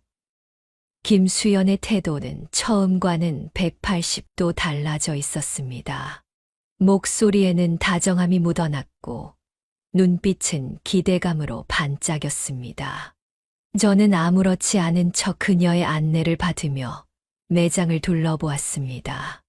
이 옷 좀 입어볼 수 있을까요? 제가 가리킨 옷은 화려한 디자인의 고급 수트였습니다. 그럼요, 회장님. 정말 잘 어울리실 것 같아요. 한번 입어보실래요? 마치 영화 속 주인공 같으실 겁니다. 그녀는 옷을 가져다 주며 끊임없이 칭찬을 늘어놓았습니다. 저는 피팅룸에서 옷을 갈아입고 나왔고 그녀는 한 걸음에 달려와 손뼉을 쳤습니다. 정말 멋지세요. 연예인이라고 해도 믿을 정도예요. 정말 회장님께 딱 맞는 옷입니다. 저는 김수연의 태도가 너무나 극단적으로 변한 것이 도저히 믿기지 않았습니다. 저번에 낡은 옷을 입고 왔을 때는 그렇게 하찮게 대하고 사람을 무시하더니 지금은 마치 최고급 고객이라도 된 것처럼 극진히 대접하고 있었기 때문이죠. 그녀는 계속해서 다른 옷들을 들고 와 권했습니다. 이 옷도 입어보세요. 회장님 같은 분께 딱 어울릴 거예요. 갑자기 김수연이 제 옆에 다가와 팔짱을 끼더군요. 그러곤 제 눈을 쳐다보며 웃음을 지어 보였습니다. 너무나 달라진 태도에 심장이 멎을 만큼 큰 충격을 받았습니다. 김수연이 보여주는 과한 친절과 웃음. 그녀의 본 모습을 알고 있으니 마치 헛구역질이 날 것만 같더군요. 옷이 정말 멋지긴 한데 생각보다 가격이 조금 비싸네요. 조금 더 고민해보고 결정하겠습니다. 다음에 다시 오도록 하죠. 제가 조심스레 말하자 김수연의 표정이 순간 차갑게 굳어졌습니다. 부자이신 줄 알았는데 아니신가 봐요. 이 정도 가격이면 시원하게 구매하실 줄 알았더니 김수연은 웃음을 거두고 어딘가 비꼬는 듯한 말투로 대답했습니다. 지금까지 옷 구매하시는 줄 알고 열심히 도와드렸는데 결국 안 사실 거면 제 시간만 낭비한 거잖아요. 그러지 말고 한 개라도 구매해 주세요. 저는 김수연의 어이없는 대답을 듣고 저도 모르게 한숨이 터져 나왔습니다. 원래 뭐든지 물건을 살 때는 신중하게 고민해야 하는 법 아니겠습니까? 그러자 김수연은 어이없다는 듯 웃으며 말했습니다. 회장님 혹시 돈이 부족하신 건 아니시죠? 에이, 부자처럼 보이시는데 설마 돈이 부족하시겠어요? 여기서 옷 몇 개 사주시면 제가 밖에서 따로 한번 만나드릴게요. 그 순간 저는 김수연의 본성이 적나라하게 드러나는 것을 느꼈습니다. 겉모습으로 사람을 평가하고 돈이 사람의 가치를 결정한다고 믿는 그녀의 태도를 계속 지켜보고 있기가 너무 힘들었습니다. 오늘은 이만 여기까지 하겠습니다. 수고 많으셨습니다. 다음에 다시 오도록 하죠. 매장 문을 나서며 저는 깊은 분노를 느꼈습니다. 첫 번째 매장 방문에서 제가 느꼈던 불안감이 정확했음을 느꼈고, 두 번째 매장 방문에서는 그 불안감이 확신으로 바뀌었음을 깨달았습니다. 그녀는 언제나 사람을 철저히 계산하고 있었습니다. 김수연에게 중요한 것은 사람의 마음이나 진심이 아니라 돈과 지위, 겉으로 드러나는 성공인 게 분명했죠. 사람 자체에 대한 존중은 찾아볼 수 없었고, 그런 여자가 내 아들과 결혼을 한다 생각하니 참기 힘들 만큼 머리가 아파오기 시작했습니다. 이 결혼은 결코 우리 아들의 행복을 보장해 주지 못할 게 뻔했습니다. 우리 진호에게 이 모든 사실을 어떻게 이야기해야 할지 고민이 깊어졌지만 아버지로서 해야 할 일을 미룰 수는 없었습니다. 그녀의 본성과 태도를 있는 그대로 진호에게 알려주고 아들이 더 나은 선택을 할 수 있도록 돕는 것. 그것이 지금 제게 남겨진 유일한 책임이라고 생각했습니다. 며칠 동안 고민하며 진호에게 이 사실을 어떻게 말할까 계획을 세우던 중 진호가 저를 찾아와 결혼식장을 잡았다는 이야기를 꺼냈을 때 저는 당황을 금치 못했습니다. 그 여자의 실체를 아들 진호에게 말해야겠다. 마음을 굳게 먹고 있었지만 막상 진호가 결혼식장까지 잡았다는 이야기를 듣자 그 말을 꺼낼 용기가 나지 않았습니다. 처지연애에서 이미 결혼까지 생각하고 있는 아들이었기에 그 여자의 진짜 모습을 알게 되면 얼마나 큰 상처를 받을지 두려웠습니다. 그러나 이 결혼을 그냥 두고 볼 수만도 없었습니다. 진호가 그 여자에게 속아 평생을 불행하게 살 것을 생각하면 가만히 있을 수 없었습니다. 어떻게든 이 결혼을 막아야 한다는 생각과 진실을 전했을 때 진호가 받을 충격에 대한 걱정이 뒤엉키더군요. 순간 제가 진실을 얘기할 용기가 생기기 전까지 조금 시간을 벌어야겠다 생각이 들었습니다.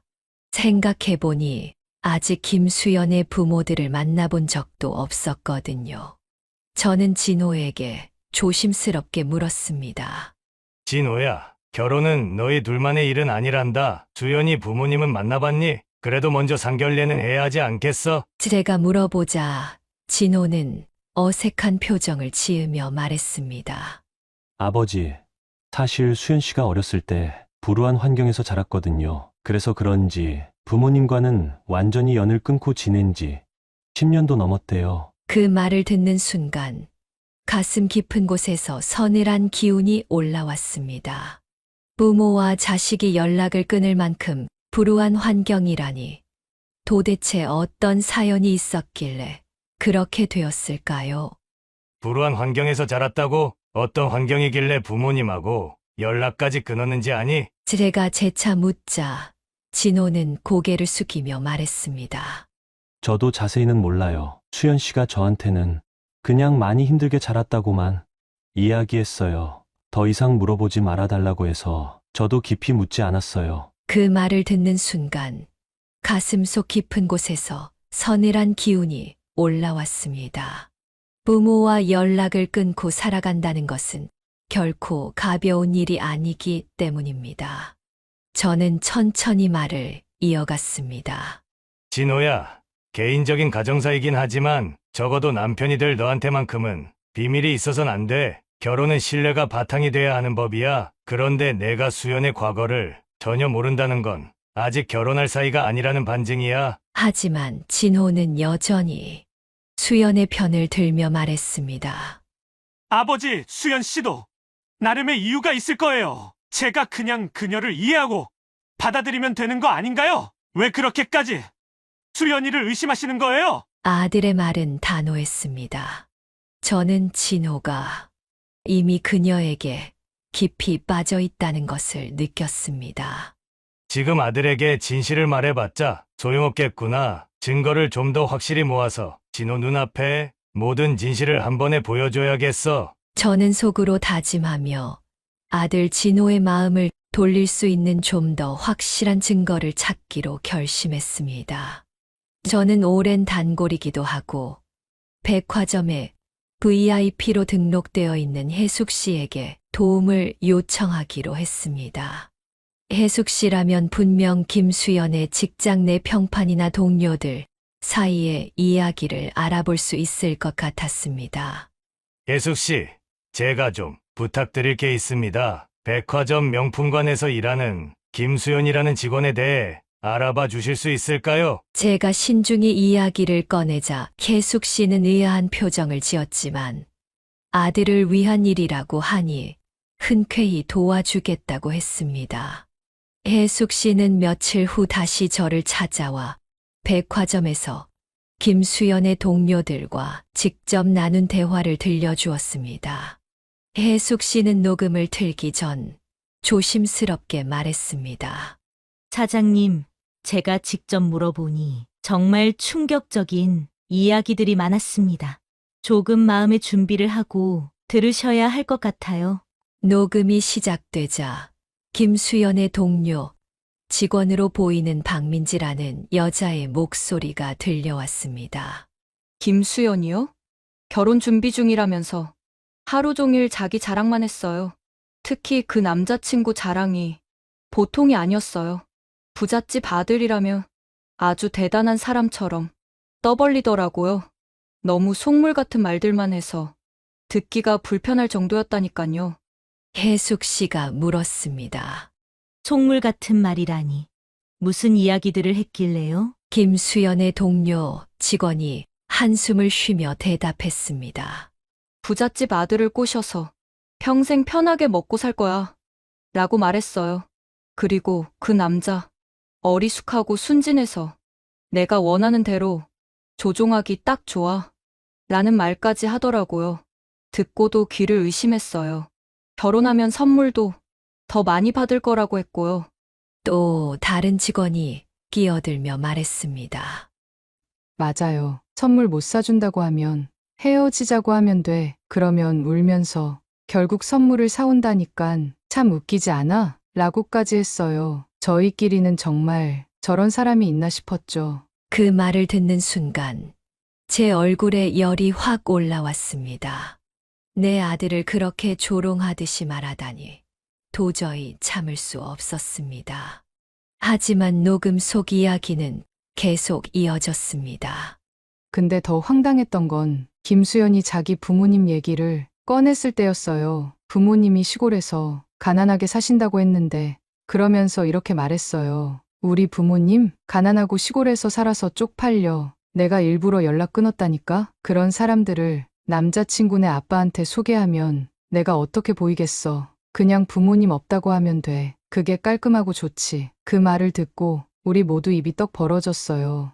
또 다른 직원이 흥분한 목소리로 말했습니다. 맞아요. 부모님을 부끄러워하다니. 저희도 다 집안이 대단한 건 아니지만 그렇게 부모님을 부정하는 건 도저히 이해가 안 되더라고요. 녹음이 끝났을 때 저는 말문이 막혔습니다. 내 아들이 사랑한다고 말했던 여자가 우리 진호의 순진함을 이용해 자신의 욕망을 채우려 했다는 사실에 피가 거꾸로 솟는 것 같았습니다. 그리고 자신의 부모를 부정하고 그런 말을 아무렇지 않게 떠벌렸다는 것에도 인간으로서 분노를 금할 수 없었습니다. 혜숙 씨는 녹음기를 끄며 저를 바라보았습니다. 사장님, 제가 이걸 전해야 하나 많이 고민했지만 진실을 아셔야 할 것 같아서요. 김수연이라는 사람은 다른 사람을 진심으로 대하는 사람이 아니에요. 오로지 돈에만 관심이 있는 사람이 분명해요. 저는 고개를 끄덕이며 녹음기를 받아들었습니다. 예숙 씨, 정말 고맙습니다. 이 녹음이 우리 아들에게 정말 큰 도움이 될 겁니다. 그날 밤 저는 깊은 생각에 잠겼습니다. 진호에게 이 모든 사실을 어떻게 전할지, 우리 아들 진호가 얼마나 큰 충격을 받을지 걱정이 되었습니다. 하지만 더 이상 시간을 끌 수는 없었습니다. 하루빨리 진실을 알려주고 이 결혼을 막아야만 했습니다. 제 손에는 그녀의 추악한 본 모습이 담긴 확실한 증거들이 3개나 있었습니다. 이제 아들에게 그 진실을 보여줄 차례였습니다. 진호야, 아빠는 너의 행복을 위해 이 모든 걸 하는 거란다. 부디 아빠 마음을 알아줬으면 한다. 저는 마음을 다잡으며 다음 날 아들과 마주할 마음의 준비를 했습니다. 다음 날 저는 진호를 불러 그동안 있었던 모든 이야기를 전했습니다. 하지만 진호는 제 말을 쉽게 믿지 않았습니다. 아버지, 수연 씨가 그렇게 나쁜 사람일 리가 없어요. 아버지가 저희 결혼을 반대하시니까 일부러 이런 얘기를 만드신 거 아니에요? 아들의 말에 저는 잠시 말을 잃었습니다. 아들의 마음이 그 여자에게 완전히 사로잡힌 것이 느껴졌기 때문입니다. 그러나 저는 그냥 포기할 수 없었습니다.